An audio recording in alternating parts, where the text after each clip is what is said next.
isang mensahe sa lahat ng ayaw ng lisanin ang Pilipinas. Kumusta? Ako si Alexandra Resca. Ako ay 28 taong gulang, isang profesional na babaeng manlalaro ng volleyball mula sa Poland at kasalukuyang naglalaro sa Pambansang Liga ng Pilipinas. Nagmula ako sa lungsod ng Krakow sa Poland at 18 taon na akong kapiling ang bola ng volleyball. Ngayon, nais kong ibahagi sa inyo ang kuwentong nagdala sa akin sa Pilipinas at ang tungkol sa isang makasaysayang pagkikita na tuluyang nagpabago sa aking buhay. Nagsimula ang kuwentong ito isang araw noong Oktubre 2021 sa gitna ng isang espesyal na International Women's Volleyball Tournament na idinaos sa Maynila. Noon, naglalaro ako bilang middle blocker para sa pambansang koponan ng Poland at isa ako sa mga sandigan ng aming team. Sa aking taas na 188 metro, mayroon na akong magagandang tagumpay sa mga torneo sa Europa at lubos ang aking kumpiyansa na magniningning ako sa paligsahang ito. Ngunit, isang insidente bago magsimula ang torneo ang nagbago sa lahat. Si Mata Kawaska, ang aming pinakamahusay na spiker at kaluluwa ng aming koponan, ay nagtamo ng pinsala sa kanyang kanang tuhod sa isang ensayo. Siya ang puso ng aming opensa at ang sentro ng diwa ng buong team. Ang paglalaro nang wala siya ay parang pagkawala ng aming kanang kamay. Sa kabila nito, nagpasya kaming mga natitira na lumaban hanggang sa huli at tumulak patungong Pilipinas. Ang torneo ay ginanap sa Mall of Asia Arena na nilahukan ng 5 koponan. Ang bawat koponan ay mga higante sa mundo ng volleyball. Sa totoo lang, kahit na buo ang aming lineup, isa na itong napakalaking hamon. Ngunit, ang katotohanan ay mas malupit pa kaysa sa aming inaasahan. Sa unang laro, natalo kami sa Brazil, 1,003. Sa sumunod, tinambakan kami ng USA sa score na 0-3. At muli kaming yumukod sa Italy, 1,003. Sa puntong iyon, halos tiyak na kami ang magtatapos sa huling puwesto. Ang mga mukha ng aking mga kasamahan ay unti-unting dumidilim. Sa loob ng locker room, walang sinuman ang nag-iimikan. At dumating na nga ang mapagpasyang laro. Ang sagupaan laban sa host team, ang Pilipinas. Puno ang Mall of Asia Arena. Ang buong paligid ay nababalot ng kulay pula, puti at asul ng watawat ng Pilipinas. Halos hindi marinig ang sigaw ng suporta para sa Poland. Ang laro ay ganap na kontrolado ng home team mula simula hanggang wakas. Sinubukan naming lumaban ng buong lakas. Ngunit ang isang koponang kulang sa pangunahing manlalaro ay may hangganan. Natalo kami sa unang set, 21,000 tampat lumiba. Sa ikalawang set, 21,000 tampat lumiba. At sa ikatlong set, 21,000 tampive. Isang malinis na 0,000 na pagkatalo. Sa laban na ito, 3 puntos lamang ang naitala ko mula sa mga palo at wala akong kahit isang matagumpay na block. Pagkatapos ng laro, pagbalik sa locker room, wala pa ring nagsalita. Kumpirmado na ang aming huling pupwesto. Nanginginig kong kinuha ang aking smartphone at nag-video call sa aking mga magulang sa Poland. Mama! Papa! Hindi ko na po kaya. Siguro po, wala talaga akong talento sa volleyball. Magulgol ako sa harap nila sa screen. Sa loob ng 17 taon kong paglalaro, ngayon lang ako nakaramdam ng ganitong kawalan ng pag-asa. Nang gabing iyon, mag-isa akong nakahiga sa aking silid sa hotel, nakatitig sa kisame, at tinatanong ang sarili kung bakit kailangan ko pang pumunta sa malayong Pilipinas para lamang danasin ang ganitong kahihiyan. Sa labas ng bintana, kumikinang ang mga ilaw ng gabi sa Maynila. Ngunit ang ganda nito'y hindi makatagos sa wasak kong puso. Mayroon pa kaming huling laro bukas laban sa Kenya, isang laban na wala ng epekto sa aming ranggo. Isubsob ko ang aking mukha sa unan at bumulong sa sarili. Tama na! Magre-retiro na ako. Hindi ko akalain na kinabukasan, isang pagkikita ang naghihintay na magpapabago sa aking buhay magpakailanman. Kinabukasan, nagising akong may pusong parang dinadaganan ng tingga. Halos hindi ako nakatulog kagabi. Palingalinga sa kama. Tiningnan ko ang relo, 7:00 na ng umaga. Ngayon ang huling laro namin laban sa Kenya. Ngunit bago iyon, gusto kong magkaroon ng kaunting oras para ayusin ang aking damdamin. Pakiramdam ko, kung mananatili lang ako sa kwarto, babalik ang desperasyon ng nakaraang gabi. Kaya't nagpasya akong lumabas at maglakad-lakad sa Rizal Park, na malapit sa aming hotel. Gusto kong langhapin ang sariwang hangin ng umaga para mabago ang aking pakiramdam. Ang Rizal Park ay isang malawak at luntiang espasyo sa gitna ng syudad. Ang sinag ng araw sa umaga ay tumatagos sa mga dahon, lumilikha ng isang magandang tanawin. Marahil dahil araw ng trabaho, iilan lang ang mga taong naglalakad at nag-eehersisyo sa parke. Umupo ako sa isang bangko, tahimik na nakatingala sa langit, at nag-iisip kung ano ang susunod kong gagawin. Bigla, may narinig akong isang mahinang boses mula sa aking likuran. "Excuse me? Are you a player from the Poland National Volleyball Team?" Paglingon ko, nakita ko ang isang batang babae na nasa elementarya kasama ang kanyang ina. Nagsalita siya sa akin sa Ingles nang may buong paggalang. Ang kanyang ina, isang mabait na babae na nasa mga 30 anyos, ay buong pagmamahal na nakahawak sa kamay ng kanyang anak. Ang pangalan ng bata ay Maya, 9 gulang. Sa kanyang mga kamay, maingat niyang hawak ang isang bagay. Nang tingnan kong mabuti, napagtanto kong isa itong gawang kamay na watawat ng Poland. Maingat itong tinahi mula sa 2 piraso ng telang pula at puti. Malinaw na ginugol niya ang maraming oras at pagsisikap para dito. Ang isa pa niyang hawak ay isang puting papel kung saan nakasulat sa malalaking titik sa Filipino, "Salamat, Ate Alexandra." At sa ilalim nito ay isa pang salita na hindi ko mabasa. Kalaunan, nalaman kong ito pala ay dziękuję, na nangangahulugang salamat sa Polish. Paano nalaman ng isang 9 gulang na bata ang salitang Polish? Medyo hindi perpekto ang pagkakasulat, ngunit ramdam ko ang kanyang pagsisikap. Dahan-dahang ipinaliwanag ng kanyang ina. "Pasensya na po. Napanood po kasi ng anak ko ang laro ninyo kahapon sa TV. Pagkatapos noon, pinilit niya akong pumunta rito para magpasalamat sa inyo kay Alexandra. Nakaabala pa po kami sa inyo ng ganito kaaga." Lubos akong nagtaka.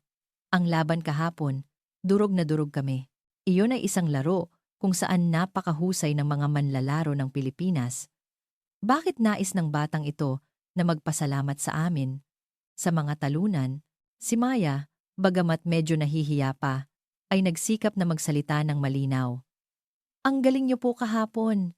Nakita ko po kung paano kayo lumaban hanggang sa huli at para sa akin, napakaganda po noon. Kahit natalo po kayo, ang ganda ng laban. Balang araw, gusto ko pong maging katulad ninyo, Ate Alexandra." Nang marinig ko ang mga salitang iyon, natigilan ako. Kahit natalo, ang ganda ng laban. Hindi sumuko. Gustong maging katulad mo balang araw. Sa buong karera ko sa volleyball, wala pang nagsabi sa akin ng ganitong mga salita kapag ako ang talo. Sa Poland, ang palakasan ay tungkol sa resulta, ang panalo ay dinadakila, habang ang talo ay kinakalimutan. Lumaki ako sa ganoong mundo, kaya't napakasakit ng pagkatalo kagabi. Ngunit ang 9 gulang na batang ito ay ibang-iba. Hindi siya tumingin sa panalo o talo, kundi pinahalagahan niya ang aming pagsisikap. Sinabi niyang ang imahe namin na lumalaban ng buong puso ay tunay na maganda. Nagpaliwanag pa ang kanyang ina. Nag-aaral po ng volleyball ang anak ko mula grade 3. Pagkatapos niyang manood kahapon, sabi niya, "Ang sipag naman ng mga taga-Poland. Nay, siguro malungkot sila ngayon. Gusto niya raw pong pumunta para magpasalamat sa inyo." Kaya siya mismo ang nag-search sa internet ng salitang Polish at isinulat iyan. Nagsimulang tumulo ang mga luha sa aking mga mata. Ngunit hindi ito mga luha ng kahihiyan, tulad kagabi. Ito ay mga maiinit na luha na isinilang mula sa kabutihan ng ibang tao. Inabot sa akin ni Maya ang gawang kamay na watawat at ang sulat ng pasasalamat. Sa sandaling tanggapin ko ang regalong mula sa kanyang maliliit na kamay at taos-pusong damdamin, may nagbago sa loob ko. Tinuruan ako ng munting anghel na ito na ang tunay na halaga ng palakasan ay hindi lamang nasa panalo o talo. Ang diwa ng paglaban ng buong puso ay may malaking kapangyarihan na kayang umantig sa puso ng iba. Lumuhod ako para maging kapantay ng mga mata ni Maya, hinawakan ang kanyang kamay, at sinabi sa Filipino. Nagningning ang mukha ni Maya sa tuwa. Pagkatapos ng aming pagkikita sa parke, nanatili pa kami sa bangko at nag-usap ng matagal. Buong sigasig na ikinuwento ni Maya ang kanyang mga naramdaman tungkol sa laro kahapon. Ang bawat salita mula sa kanyang musmus na bibig ay unti-unting naghilom sa sugatan kong puso. Biglang nag-alok ang ina ni Maya. Kung hindi po abala, baka po gusto ninyong maghapunan sa aming bahay mamayang gabi. Gusto po kasing makipagkwentuhan pa ni Maya sa inyo, Ate Alexandra. Talagang nabigla ako. Ang pag-imbita sa isang dayuhan na kadarating lang sa kanilang bahay ay hindi pangkaraniwan, ngunit ang mga mata niya ay nagpapakita ng lubos na katapatan.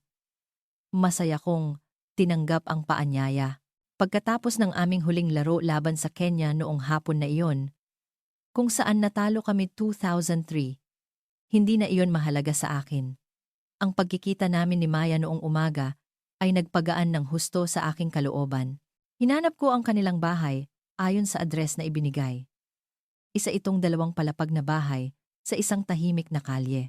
Pagdating ko sa kanilang pintuan, naririnig ko na ang masayang tawanan mula sa loob. Nag-doorbell ako at dali-daling tumakbo si Maya palabas upang salubungin ako ng isang napakatamis na ngiti. Ate Alexandra, dumating na po kayo. Sa pintuan, hindi lang si Maya ang nandoon, kundi pati na rin ang kanyang ina. Ang kanyang ama ay isang office worker na nasa 40 anyos, mukhang kararating lang mula sa trabaho. Ang kanyang lola naman ay isang mabait na matanda na nasa 70 anyos, nakasuot ng simpleng pambahay. Welcome, Hija.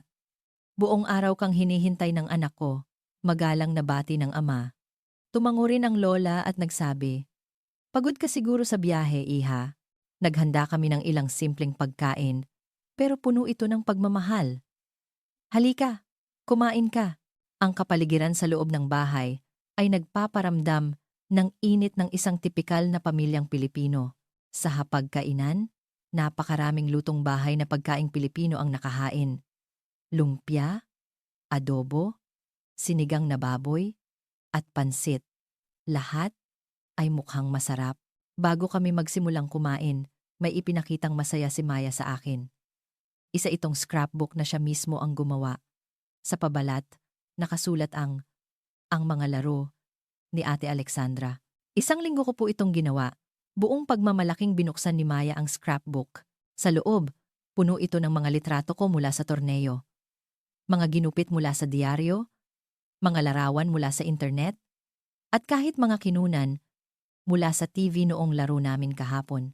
Ang mas kamangha-mangha ay ang detalyadong pagsusuri niya sa aking mga datos. Ang success rate po ng palo ni Ate Alexandra ay 40%.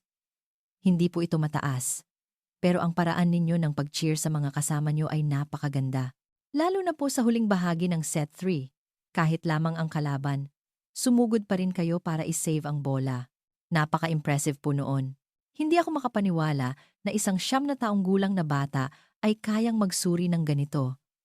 Higit pa rito, hindi lang siya tumingin sa mga numero, kundi pati na rin sa kalidad ng aking laro at diwa ng pakikipaglaban. Sa hapunan, marami kaming pinag-usapan. Ngunit ang pinakatumatak sa akin ay ang kwento ng lola. Dito sa Pilipinas, may kultura kami ng pagbibigay halaga sa puso, iha. Ibig sabihin, sinusuportahan namin ang mga taong nagsisikap ng husto, hindi lang ang nananalo ang magaling, kundi lalo naming pinapahalagahan ang mga taong lumalaban at hindi sumusuko hanggang sa huling sandali. Ganyan ang diwa ng Pilipino. Idinagdag pa ng ama, naantig ang anak ko sa laro mo siguro, dahil taglay niya na rin ang diwang iyon. Nakikita namin ang ganda sa kaluluwa ng isang tao na higit pa sa resulta ng panalo o talo. Iyon siguro ang pinakapundasyon ng pagiging Pilipino namin. Naramdaman ko ang matinding damdamin sa aking puso. Sa buong buhay ko, ang alam ko lang ay isang kulturang sumasamba sa mga nagwawagi. Ang mga talunang atleta ay walang halaga. Ang pagsisikap ay walang kabuluhan kung walang resulta. Itinuro sa akin na maniwala roon, ngunit ang pamilyang Pilipinong ito ay ibang-iba. Hindi sila tumingin sa resulta, kundi sa proseso.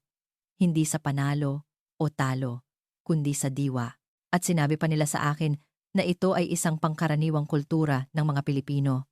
Sa huli, sinabi sa akin ni Maya, Ate Alexandra, sa susunod, kailangan niyo pong manalo ha? Pero kahit matalo pa po kayo, palagi pa rin po kitang susuportahan. Kasi ang mga taong nagsisikap ng husto ang pinakaastig sa lahat. Nang gabing iyon, nang ihatid ako ng buong pamilya sa labas, ang damdamin ko ay ganap nang nagbago. Ang isipang sumuko sa volleyball ay naglaho na nang walang bakas, naiiba sa orihinal na daloy, para sa mas mahusay na epekto ng kwento. Sa aming huling laban-laban sa Kenya noong hapon na iyon, pagpasok ko pa lang sa MOA Arena, nakagawian kong tumingin sa mga manonood. At sa sandaling iyon, isang hindi kapani-paniwalang tanawin ang bumungad sa akin. Sa isang sulok ng arena, nakita ko si Maya at ang kanyang pamilya. At ang hawak nila ay isang gawang kamay na banner na may nakasulat sa polish. Nang tingnan kong mabuti, nakasulat ang Kochami Alexandra, mahal ka namin Alexandra. Ang mas nakakagulat pa ay ang paligid ng pamilya ni Maya ay puno ng iba pang mga Pilipino. Mayroong nagtitinda ng prutas, may-ari ng stationery store, mga high school students, at kahit ang kanilang barangay captain. Lahat sila ay may hawak na maliliit na watawat ng Poland at nag-cheer para sa amin. Nang magsimula ang laro, isang himala ang nangyari. Sa mga nakaraang laro, halos walang suporta para sa Poland. Ngunit ngayon, iba na. Mula sa kinauupuan ni Maya, malinaw na maririnig ang sigaw ng laban, Poland! At laban!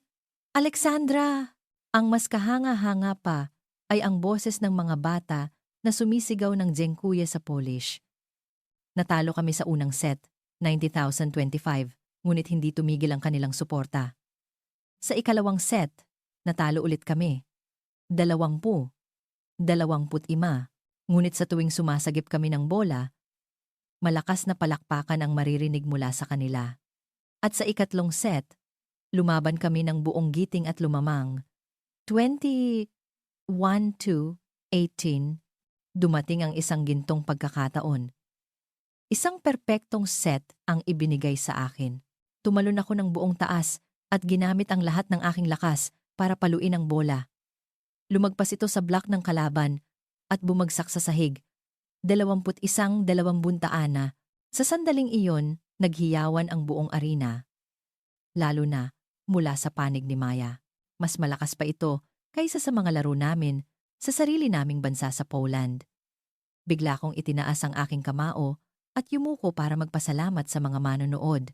Bagamat nanalo kami sa set 3, 25-55, natalo kami sa set 4 at set 5. Ang resulta, panalo ang Kenya, 3,002, at kami ang nagtapos sa huling puwesto. Ngunit nang tumunog ang huling pito, isang hindi kapani-paniwalang bagay ang nangyari. Ang lahat ng manonood ay tumayo at pinalakpakan kami. Pinalakpakan nila ang nagwaging Kenya at pinalakpakan din nila kami, ang mga talunan, ng may pantay na respeto. Hindi tumigil ang pag-agos ng aking mga luha.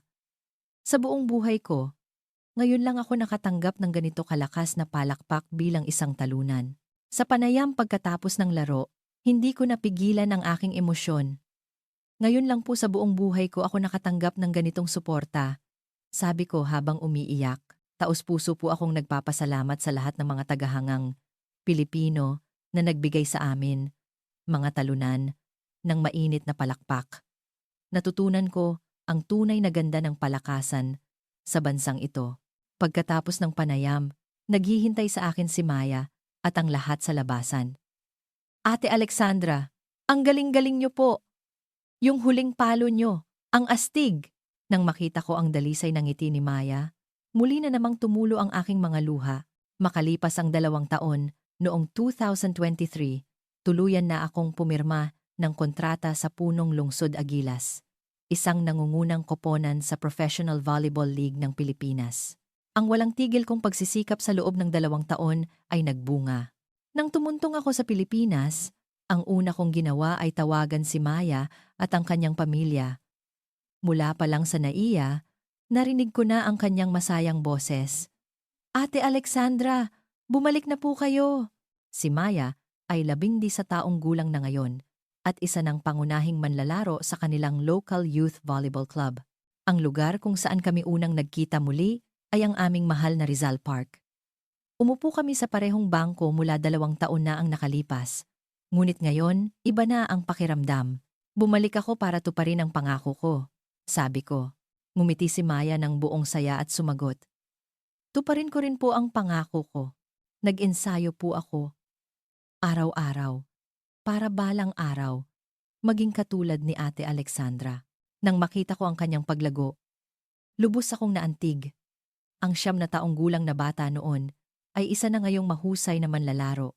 Nang magsimula ang season sa Punong Lungsod Agilas, ginamit ko ang aking taas at kasanayan para maging pangunahing manlalaro ng koponan.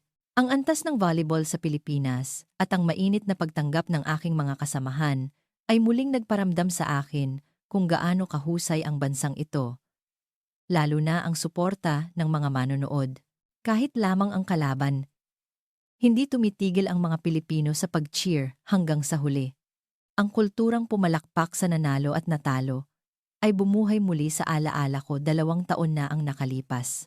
Ang bahay ni Maya ay naging pangalawang tahanan ko na. Nagdiriwang ako ng Pasko at Bagong Taon sa kanila. Natututo ng maraming bagay tungkol sa kultura at kaugalian ng Pilipinas. Magkakasama kaming nagluluto ng mga tradisyonal na pagkain. Nagsisimba, inalagaan nila ako bilang isang tunay na miyembro ng pamilya. 3 taon na akong naglalaro sa Pilipinas. Ang natutunan ko rito ay hindi lang kasanayan sa volleyball, kundi mga aral sa buhay, ang kahulugan ng pagsisikap, at higit sa lahat, ang kahalagahan ng ugnayan ng tao sa kapwa. Si Maya ay nasa grade 7 na ngayon, ang spiker ng kanilang school team. Kamakailan, pinanood ko siyang maglaro at nasaksihan ko ang isang magandang laro na hindi sumusuko katulad ko noon. Ang ganda ng laro mo, Maya, sabi ko sa kanya pagkatapos ng laro. Masaya siyang sumagot. Kayo po ang nagturo sa akin yan. Ate Alexandra, tinuruan niyo po ako na ang mahalaga ay hindi ang manalo o matalo, kundi kung paano tayo nagsikap ng buong puso. Tunay kong iniisip na ang torneo kung saan ako nagtapos sa huling puwesto noong 2021 ang pinakamahalagang karanasan sa aking buhay. Kung hindi ko nakilala si Maya noon, marahil wala ang ako ngayon. Sa huli, nais kong sabihin sa lahat na ang mga Pilipino ay laging sumusuporta sa lahat ng nagsisikap, hindi lang sa mga nananalo. Kahit ito ay maliit na pagsisikap o hamon, nakikita nila ito at pinapahalagahan. At iyon ang tuluyang nagpabago sa aking buhay. Ngayon, mahal ko ang Pilipinas mula sa kaibuturan ng aking puso. Ito ang aking pangalawang tahanan. At hinding-hindi ko kalilimutan ang aking pasasalamat kay Maya, sa kanyang pamilya, sa mga kapitbahay nila, at sa lahat ng sumuporta sa amin noong araw na iyon. Ang tunay na halaga ng palakasan ay hindi nasa panalo o talo, kundi sa pagbibigay ng lahat, hindi pagsuko, at pag-iwan ng marka sa puso ng mga nanonood. Taus-pusong pasasalamat sa inyong lahat, mga mamamayang Pilipino. Dahil sa inyo, nagagawa kong magpatuloy sa paglalaro ng volleyball araw-araw. Salamat po.